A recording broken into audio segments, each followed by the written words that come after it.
자, 우리 15장 35절에 보면 사무엘이 죽는 날까지 사울을 보지 못한다라고 한 표현이 나와요. 네, 하지만 사무엘이 기도하기를 쉬는 죄는 범하지 않죠. 네, 예. 이거 여기서 이제 묵상할 게 있는 게 이제 사무엘이 사울을 안 보러 간 걸까요? 아니면 사울이 사무엘을 안 보러 간 걸까요? 라고 생각하면 돼요. 음, 여기서 예수님과 우리의 관계도 생각하면 되고요. 음, 예수님을 위해 계속 기도하고 계시고 있고.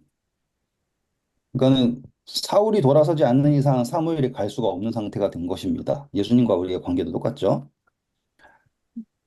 그리고 전 시간에 말한 것처럼 이 사무엘이 두 왕을 기름 붓는데 사울은 정확하게 백성이 원하는 왕의 표상이에요.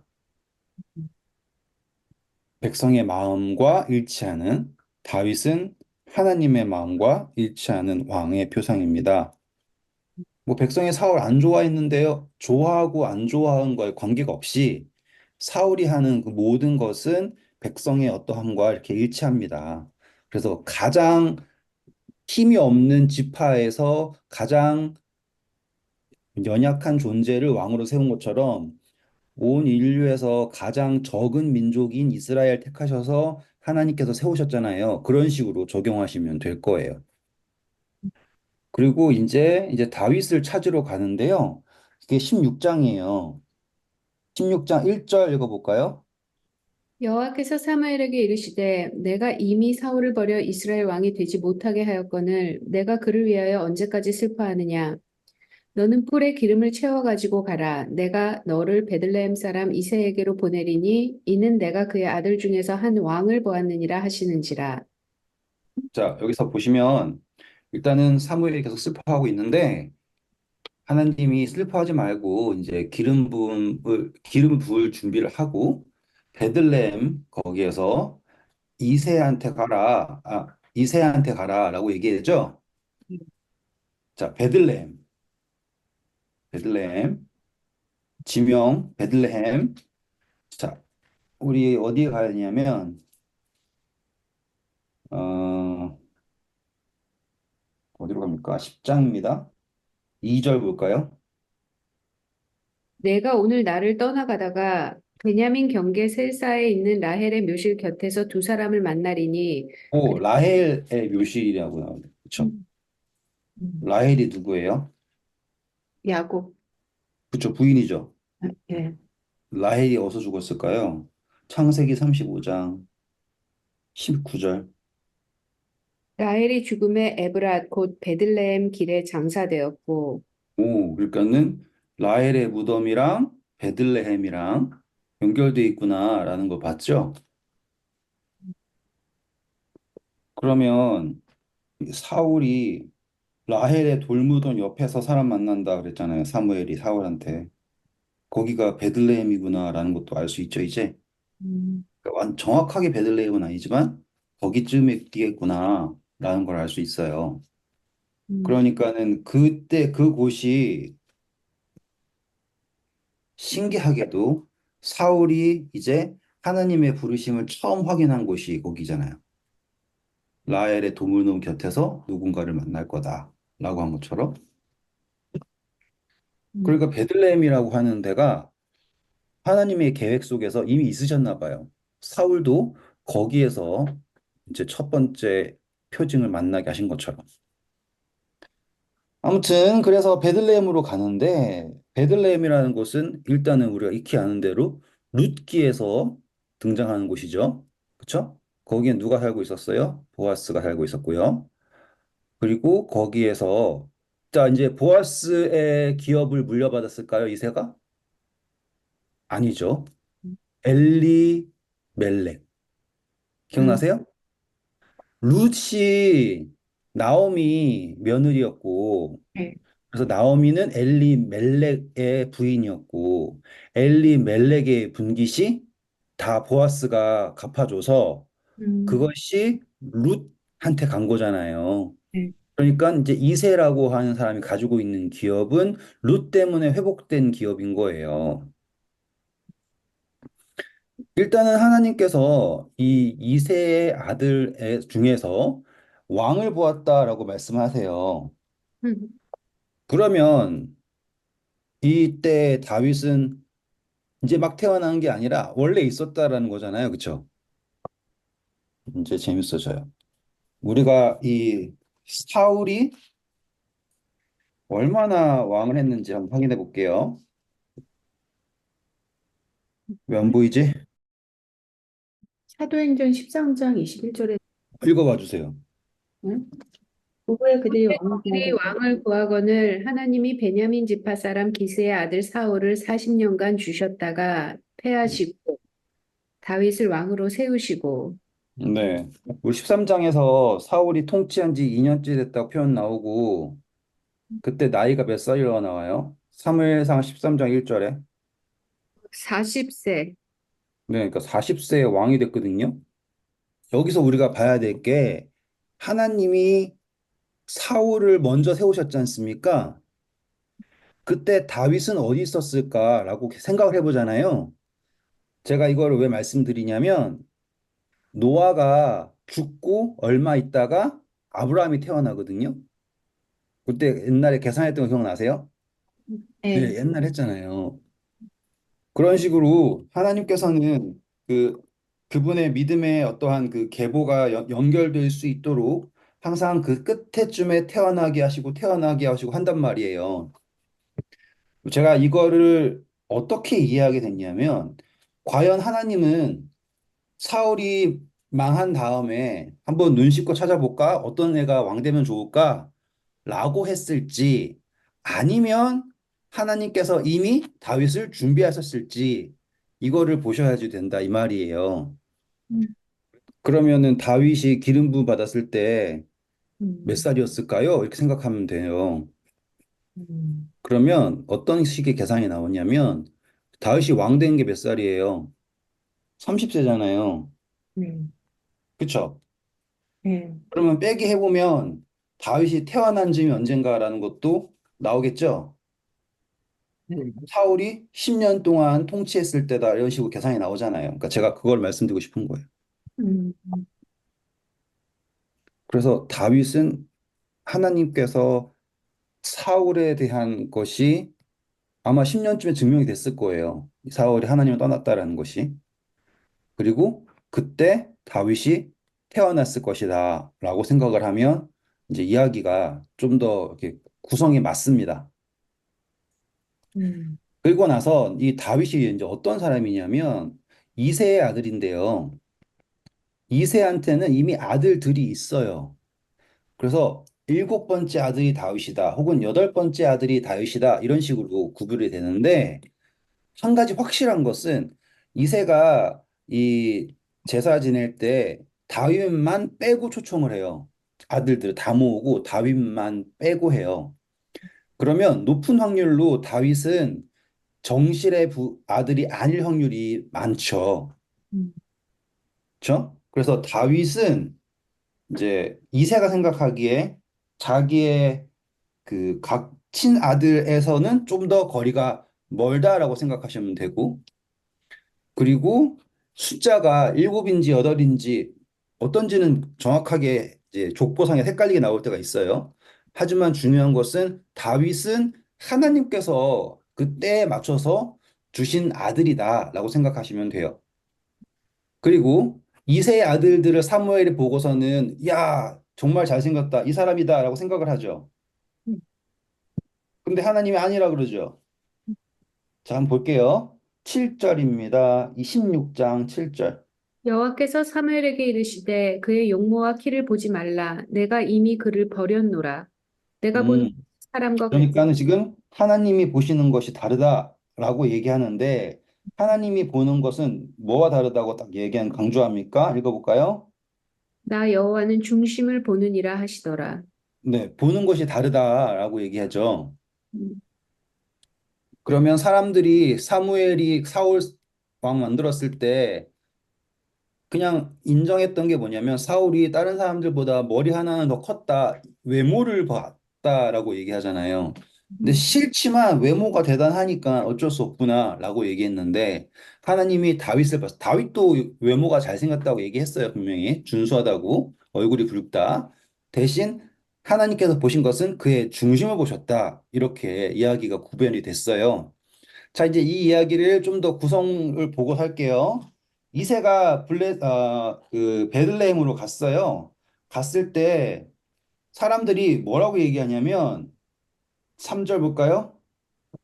이새를 제사에 청하라. 내가 내게 행할 일을 가르치리니 내가 내게 알게 하는 자에게 나를 위하여 기름을 부을지니라.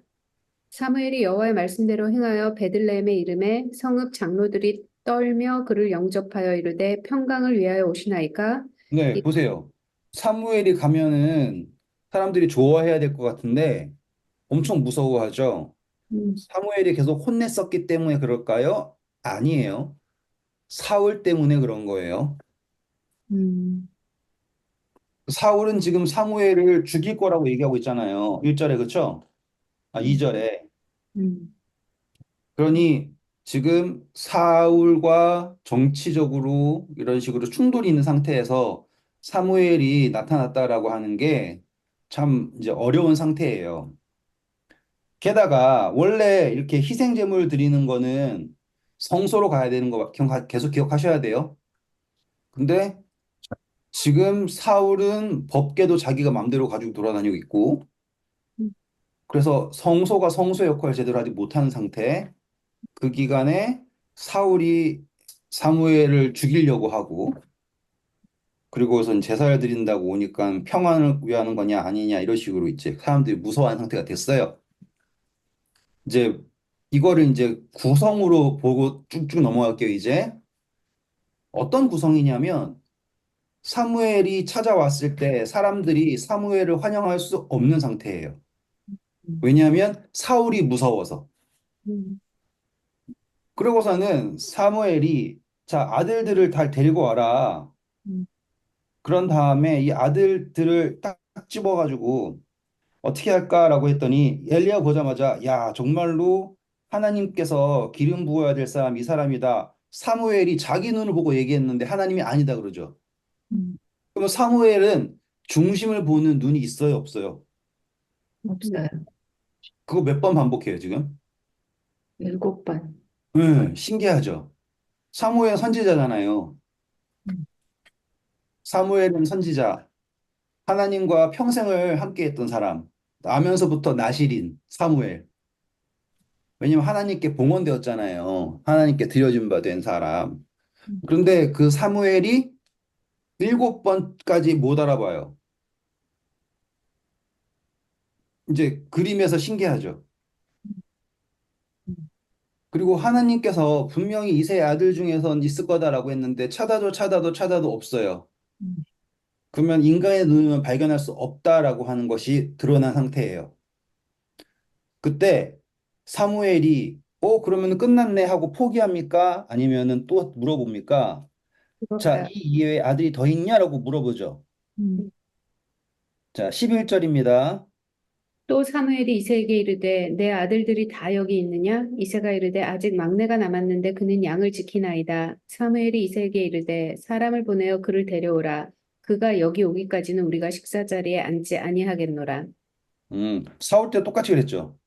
사울 때도 똑같이 밥 안 먹는다 그랬잖아요. 올 때까지.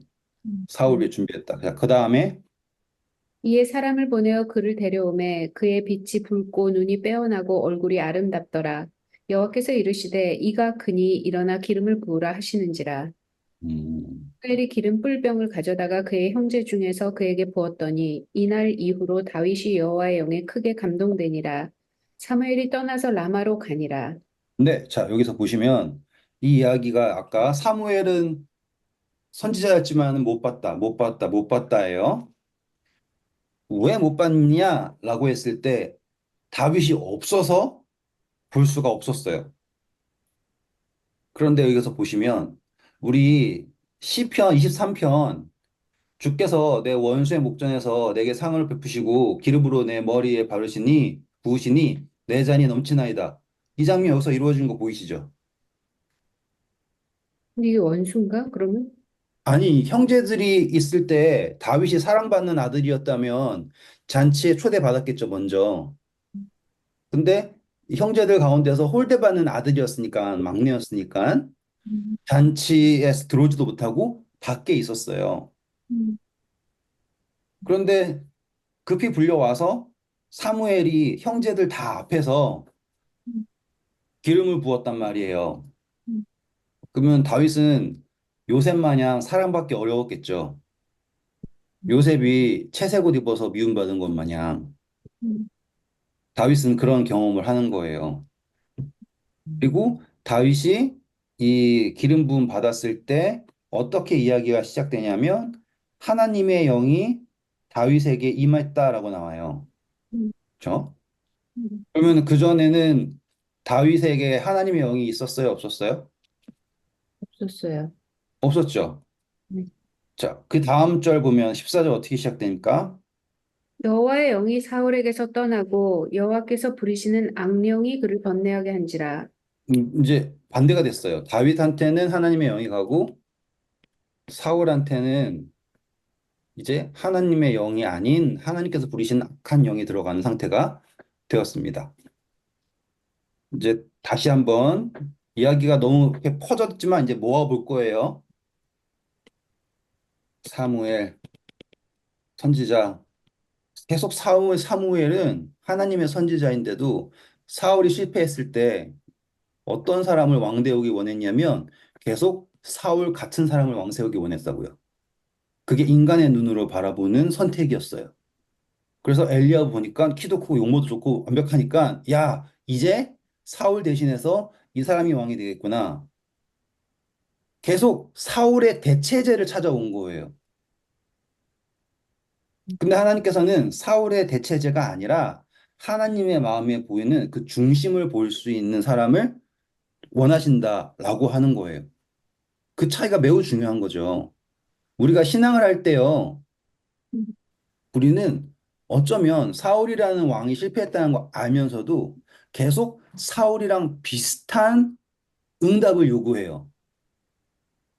그게 우리한테는 그럴싸한 거고, 또 내가 생각했을 때 그 응답이 뭐라고 할까요? 하나님으로부터 원래 주어졌던 그런 사울이 하나님이 원래 보내신 왕이었잖아요. 그러니 이런 왕이 있어야 되겠지 않겠습니까? 라고 착각하고 있는 사무엘의 경험을 하나님께서 7번이나 깨주신 거라고요. 만약에 하나님이 그냥 다윗을 기름 붓기 원하시잖아요. 그러면 처음부터 사무엘한테 이새의 아들 다윗에게 기름을 부어라 라고 하실 거라고요. 맞아요?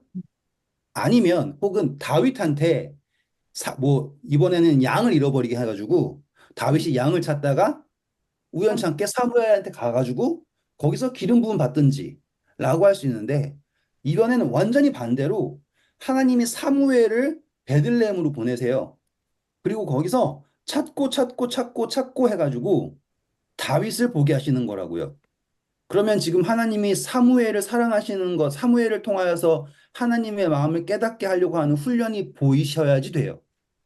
음, 하나님은 충분히 사무엘에게 정확하게 다윗의 생긴 것, 묘사까지 정확하게 알려줘가지고 개다라고 할 수 있는데 계속 하나님은 사무엘에게 엘리래요. 이새의 7 아들을 이 사람입니까? 이 사람입니까? 이 사람입니까? 계속 물어보게 해가지고 찾게 하시는 거예요. 계속 그러면서 사무엘의 마음속에 내 마음속에 이 사울이라고 하는 사람이 보기에 그럴듯한 왕의 모습을 지울 수 있게 사무엘에게 보이신 거예요. 음, 왜냐하면 사무엘은 계속 사울을 위해서 슬퍼하고 있었잖아요. 음, 음, 이제 제가 막 펼쳐놨던 것들이 이제 모아지기 시작하죠. 음, 이야기의 시작이 하나님이 사무엘아, 너 왜 계속 사울 때문에 슬퍼하느냐 이거예요.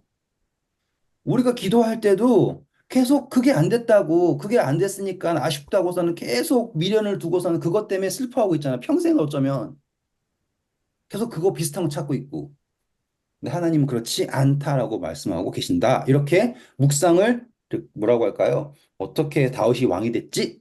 이 정도가 아니라 우리의 신앙과 연결시켜서 확장할 수 있다라는 거예요. 그래서 사무엘이 계속 확인을 하고, 그리고 또 다윗의 입장에서는 형제 중에서도 대우를 받지 못했지만 하나님께서는 그 사람을 높이시는 방법을 알고 계신다. 그래서 여러분들이 아무리 인정받지 못하고 소외된 일을 하고 있을지라도 하나님께서 세우시고자 한다면 결국에 내 원수의 목전에서 내게 상을 베푸시고 기름으로 내 머리에 바르셨나니 내 잔이 넘치나이다. 이런 이야기가 된다. 안타깝게도 다윗은 기름 부음 받았지만 사람들의 형제들한테 사랑을 받지 못했다. 왜냐하면 아직 20살이 아니잖아요. 그래서 전쟁에 나가지 못하고 나중에 골리앗 나타났을 때 전쟁 갔더니만 형제들이 야, 너 놀러 왔냐? 이런 이야기를 들으면서 핀잔을 받는 상황이었다. 대신 기름 부음 받은 후, 자, 이제 아까 제가 지난 시간에 이제 이 16장 이후로는 두 명의 기름 부음 받은 자가 공존한다.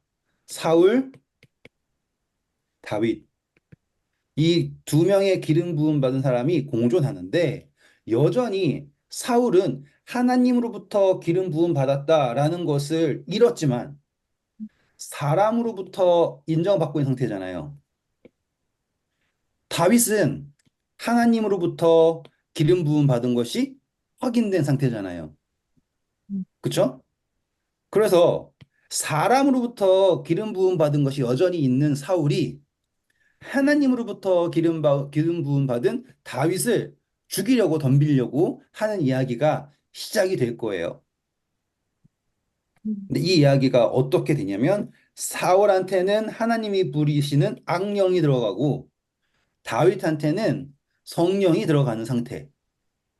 그러니 성령이 들어간 다윗이 어떻게 드러날 것인가라고 했을 때 다윗은 기름 부음 받고 곧바로 전쟁하고 왕되고 아니죠. 다윗은 기름 부음 받았지만 여전히 몇 년인지 몰라요. 계속 양치기를 하고 있었단 말이에요. 그는 내가 기름 부음 받았으니까 내가 왕이 돼야지 하고서는 갑자기 막 자기를 높이지 않았어요. 그의 원래의 삶을 충실하게 살았어요. 근데 그가 충실하게 한 정도는 어느 정도까지 살았냐면 예전에는 양을 지킬 때 그냥 양치기 정도였지만은 이제는 그 양 한 마리도 잃을 수 없는 사명을 가진 기름 부음 받은 양치기로서 양을 지켰고 그때 그는 돌팔매질이라도 허투루 하지 않았고 양 한 마리도 놓치기 싫어서 나중에 보시면 물어가면 그 입에서부터 뺏어냈다 그러죠. 사자 입에서부터. 그 정도로 그의 삶에 최선을 다하는 양치기, 기름 부음 받은 사람인 거예요.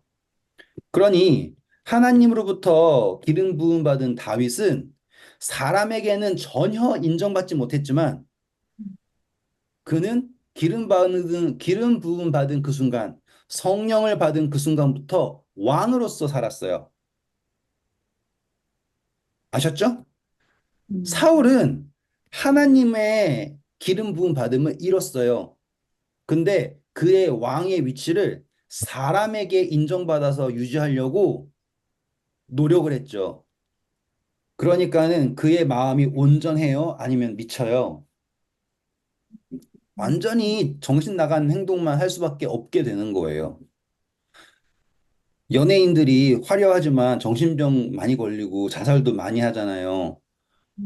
그게 사람에 의지해가지고 자기의 존재를 세우는 사람은 순식간에 그렇게 무너질 수밖에 없는 거예요.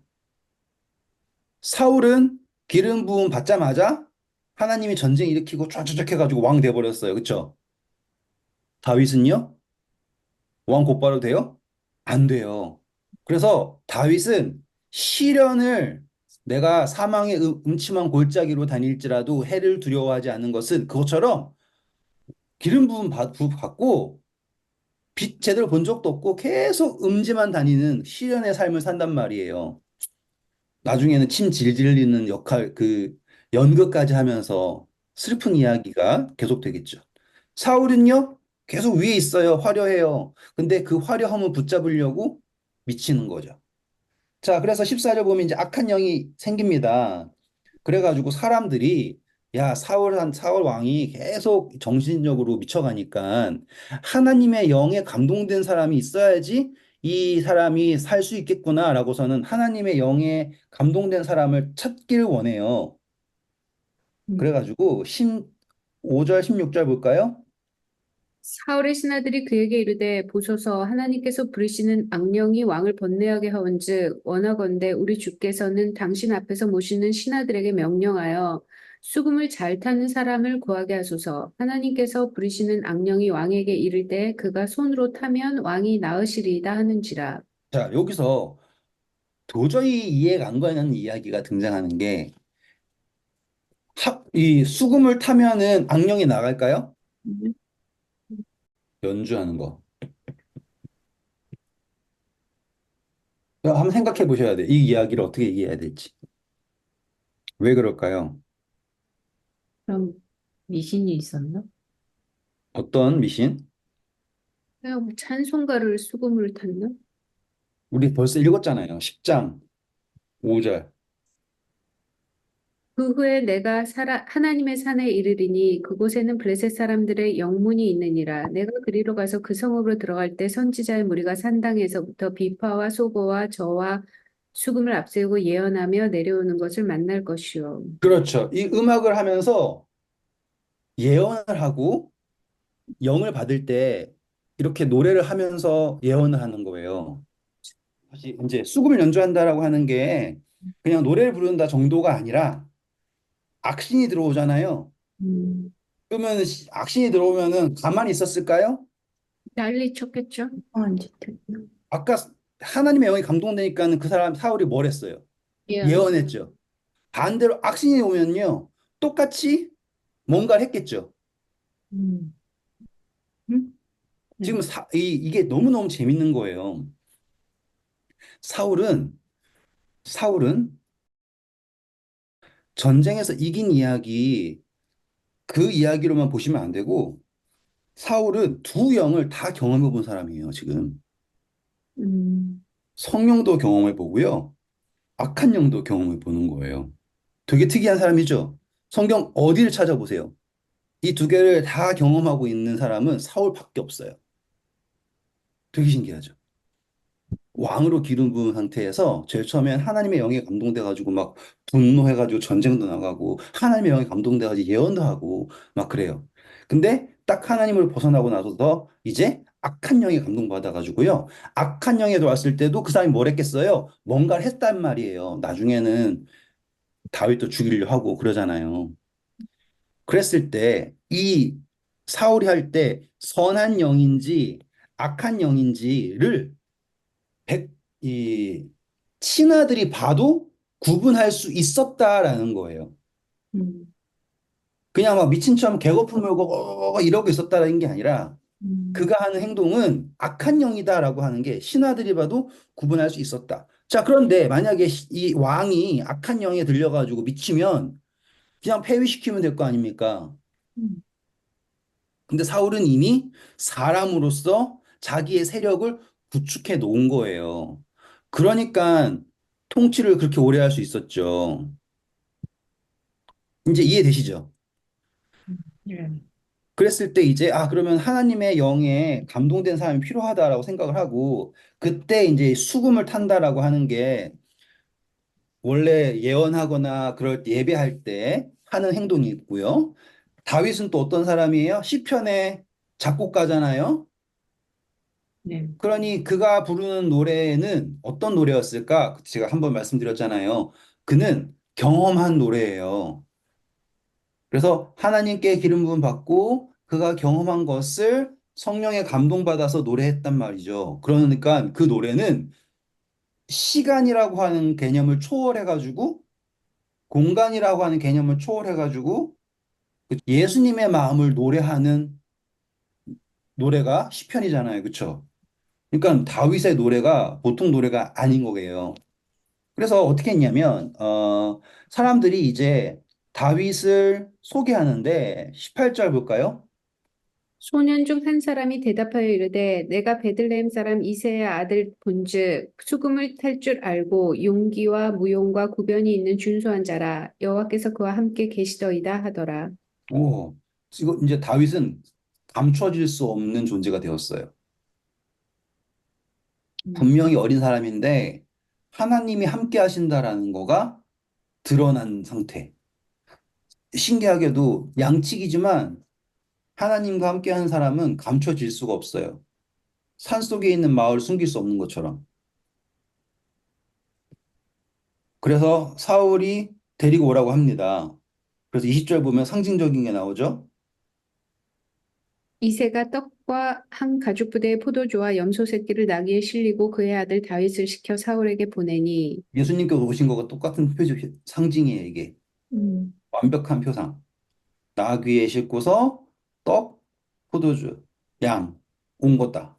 누굴 구하러? 사울을 구하러. 그래서 사울한테 와서 노래를 불렀더니 사울이 마음이 어떻다고요? 상쾌했다. 완벽하죠. 음. 예수님께서 이 땅에 오셨을 때 사람들에게 정말로 생수를 주셨어요. 그 사람들에게 생명을 허락하셨단 말이에요. 근데 사람들이 예수님과 함께 있을 때 그 구원을 느끼고서 예수님을 사랑해요? 아니면 결국에 죽이려고 그래요? 이렇게 바뀌는 거예요. 예수님께서 치유하시고 구원하시고 이거는 그 어떤 사람도 부인할 수 없었어요. 근데 사울은 다윗을 인정하면 안 되는 상태가 된 거예요. 사울이 다윗을 인정하는 순간 자신을 부정해야 되거든요. 제사장들과 바리새인들과 서기관과 온 유대인들이 예수님이 한 사실에 대해서 부정할 수가 없어요. 근데 하지만 예수님을 인정하는 순간 자신이 부정되기 때문에 예수님을 인정할 수가 없어요. 똑같은 이야기죠. 그렇죠? 그래서 이 두 기름 부음 받은 자가 공존하게 됩니다.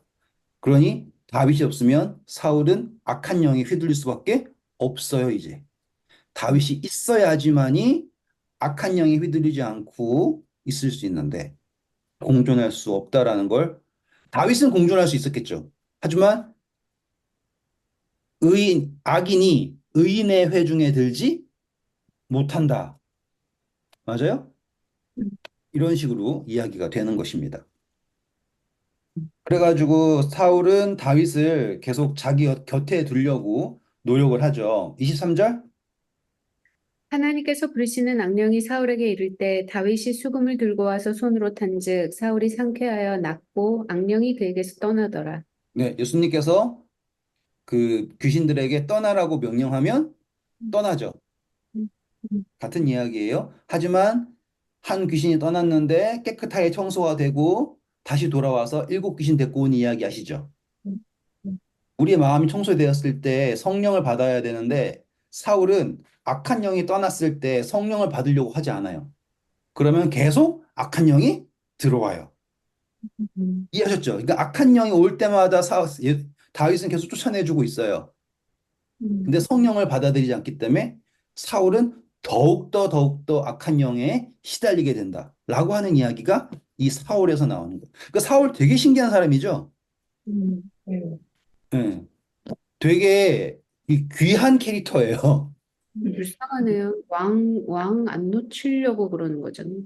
예, 그러니까는 사람의 힘으로 왕위를 지키려고 40년이라고 하는 고난의 시간을 보내고 있는 거예요, 이 사람은. 우리는 항상 이제 뭐 다윗만 생각하잖아요. 다윗이 돌멩이 5개. 그것만 생각하고서 성경을 보지만 실제적으로 오늘 우리의 삶의 묵상의 백미는 이 사울의 삶에서 배울 수 있는 거예요. 음. 다시 한번 이 두 기름 부음 받은 자가 공존한다. 자, 이제 한참 함께 있었나 봐요. 이렇게. 그리고 나서는 이제 블레셋이 다시 한번 전쟁을 일으킵니다. 그게 17장 이야기예요. 17장에서 이제 블레셋 전쟁 일으키니까 당연히 이제 사울은 하프 소리 들으면서 있을 수 없겠죠? 전쟁에 나가야 되니까. 근데 이번 전쟁은요, 신기하게 블레셋 사람들이 그냥 쳐들어오지 않고요, 진영을 만들고서는 대치하고 있어요.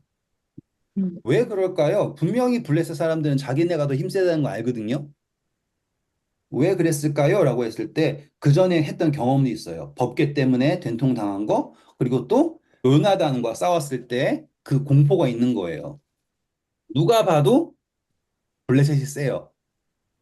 근데 자기네가 보는 것과, 왜냐면은 그때 600명밖에 없었고 칼도 없었는데 갑자기 죽었잖아요, 다. 음, 그러니까 블레셋 사람들도 공포가 있어요. 근데 왜 블레셋 사람들은 왜 계속 기어 나와가지고 이스라엘과 싸우려 그럴까요? 아까 말씀드렸죠? 곡식이 거기 있어요. 그러니 블레셋 사람들은 자기네도 살아야 되니까 계속 오는 거죠. 근데 이번에는 블레셋 사람들이 올 때 믿는 구석이 있었어요. 그게 바로 골리앗이에요. 음, 음, 골리앗은 거인이었죠. 근데 이 거인이 있다라고 하는 것 자체가 그 사람들한테는 이제 되게 큰 뭐라고 할까요? 계시 같은 거예요. 신이 우리를 위해서 이 전사를 보냈다. 이렇게. 그리고서는 이 사람들이 하는 방법이 뭐냐면 매일 아침마다 와가지고는 막 소리치면서 나와서 싸우자. 1대1로 하자. 이런 식으로 하는 거예요. 왜요? 지금 사람들은 다 그때 경험에 걱정이 돼가지고는 나서지를 못하는 거죠. 근데 골리앗은 괜찮다. 이런 거예요. 자기를 믿는 전형적인 캐릭터. 음. 되게 재밌어요. 골리앗. 그래서 골리앗이 계속 나와가지고는 이스라엘에 대적을 하는데 이제 어떻게 하냐면 계속 하나님을 모욕합니다. 볼까요? 8절부터 볼까요? 그가 서서 이스라엘 군대를 향하여 외쳐 이르되 너희가 어찌하여 나와서 전열을 벌였느냐 나는 블레셋 사람이 아니며 너희는 사울의 신복이 아니냐 너희는 한 사람을 택하여 내게로 내려 보내라 그가 나와서 나를 죽이면 우리가 너희의 종이 되겠고 만일 내가 이겨 그를 죽이면 너희가 우리의 종이 되어 우리를 섬길 것이라 네. 자, 여기서 블레셋, 죄송합니다. 골리앗이 어디 사람이라고 나왔어요? 제가 안 읽었나, 우리 지금? 블레셋 사람 4절. 4절. 아 아드 사람 가드 사람이라고 그러죠. 우리 여호수아 11장 가시면 가드 사람이 어떤 사람인가 나와요. 여호수아 11장 22절. 이스라엘 자손의 땅에는 아낙 사람들이 하나도 남지 아니하였고 가사와 가드와 아스도세만 남았더라. 아낙 사람이 어떤 사람이었어요? 거인들이었잖아요. 근데 가드에 남아있던 이 거인이 있었던 거예요. 그게 골리앗이었던 거. 그러니까 이제 연결되시죠? 갑자기 장신이 태어나고 막 이러는 것보단 거기에 있던 거인이다 생각하시면 되고 그 골리앗이 나타났을 때 그 블레셋 사람들은 신의 계시처럼 생각했고 그리고 골리앗이 그 신의 힘을 입은 사람 생각을 하고 그래서 이 전쟁에서 골리앗이 이기면 다 이기는 거다 이렇게 생각했다 이 말이에요. 근데 골리앗은 이제 사람이 보기에 큰 사람. 이제 여기서 누가 등장하겠어요? 다윗이 등장하겠죠. 골리앗은 블레셋 사람들이 세운 블레셋 사람들이 그래서 다 골리앗 뒤에 숨어가지고 자 골리앗이 싸워라 이거고요. 다윗은요 사람들이 세웠어요? 절대 아니죠, 그쵸? 다윗은 하나님이 세운 사람 그 차이예요. 골리앗은 엄청 크고 다윗은 아이고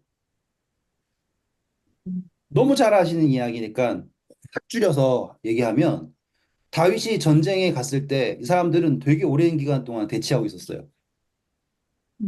오랜 기간 동안. 싸웠어요? 안 싸웠어요? 안 싸웠어요. 그쵸? 자, 어떻게 하냐? 12절. 다윗은 유다 베들레헴 에브랏 사람 이세라 하는 사람의 아들이었는데 이세는 사울 당시 사람 중에 나이가 많아 늙은 사람으로서 8 아들이 있는 중 그 장성한 세 아들은 사울을 따라 싸움에 나갔으니 싸움에 나간 세 아들의 이름은 장자 엘리압이요 그 다음은 아비나답이요 셋째는 삼마며 자, 보세요. 그러면은 이 세 사람은 사울이 보기에도 왕 될 만한 사람이다 그랬죠. 네. 근데 골리앗에 비하면 아무것도 아니야. 숨어 음, 있어. 음, 다윗은 막내예요. 그쵸? 그러니까 아직 20살이 안 됐으니까 전쟁에 못 간 거예요. 음. 이 17절 보세요. 아니다. 16절. 그 블레셋 사람이 40일을 조석으로 나와서 몸을 나타내었더라. 재밌죠? 숫자 40. 음. 이 4천년 그리고 40일 예수님 이렇게 할 수 있겠어요. 그렇죠? 네. 4천년 끝나고 예수님 오셔가지고 빵 하는 것 마냥 40일이라고 하는 숫자가 맞춰질 수 있고요. 그 다음 절 볼게요. 이새가 그의 아들 다윗에게 이르되 지금 내 형제들을 위하여 이 볶음국식 한 에바와 이 떡 열 덩이를 가지고 진영으로 속히 가서 내 형제들에게 주고 네, 이 그래서 예수님께서 빵을 가지고 오셨다라고 하는 것과 연결될 수 있고, 요셉이 구덩이에 빠지는 것 역시 형제들의 안부를 묻기 위해서 온 거였고, 여기 다윗 역시 형제의 안부를 묻기 위해서 아버지의 보냄을 받아서 왔다. 요셉 아버지가 보냄, 다윗 아버지가 보냄. 형제들은 요셉 싫어했고, 형제들은 다윗 싫어했고, 똑같죠? 네. 그런데 요셉은 거기에서 구원을 만들어냈고요. 그렇죠? 다윗 역시 여기에서 구원을 만들어낸다. 다 아시는 이야기. 그래서 계속 다윗이 저희가 누구기에 그러냐, 제가 누구기에 계속 그래요. 그러죠. 네. 골리앗은 40일 동안 나오는데 블레셋 사람들 지겹지 않을까요? 40일이면 한 달 훨씬 넘은 기간인데 진 해놓고서는 맨날 그냥 오늘은 뭐래? 예. 그러면 골리앗이 나갔다가 막 소리치다가 와요. 쿵쿵쿵쿵 왔겠죠. 그러면 골리앗은 아, 저 겁쟁이들 나오지도 않는다. 와, 와 이러고 있을 거 아니에요. 근데 40일이 보통 일이에요? 블레셋 입장에서도요. 블레셋은 그냥 사람들이 아니에요. 그 사람들은 철기를 개발한 히타이트 문명이에요. 그쪽에 철기가 많거든요. 그리고 막 기마 타고 그 병거 타고 다니고 할 수 있단 말이에요. 근데 그 사람들이 전쟁하려면 남자들이죠, 남자들.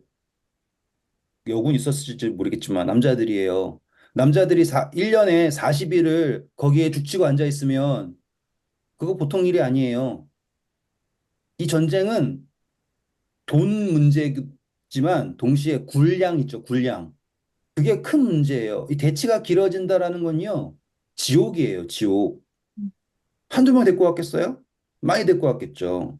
게다가 아까 말씀드렸죠, 그 골리앗이 쿵쿵쿵쿵 가가지고 아침에 소리치고 왔다가 아무 일도 없어. 다시 또 쿵쿵쿵쿵 가서 소리치고 하는데 아무 일도 없어. 그게 이 인류 역사예요. 세상은 계속 우리를 하나님이 없다, 뭐 없다, 막 이런 식으로 막 모욕을 주지만 정작 일어나는 건 아무것도 없어요. 왜냐하면 세상도 두려워하고 있고요. 근데 문제는 하나님의 백성들은 더 두려워하고 있고요. 음. 사울이 하나님한테 기도했다는 얘기 나와요?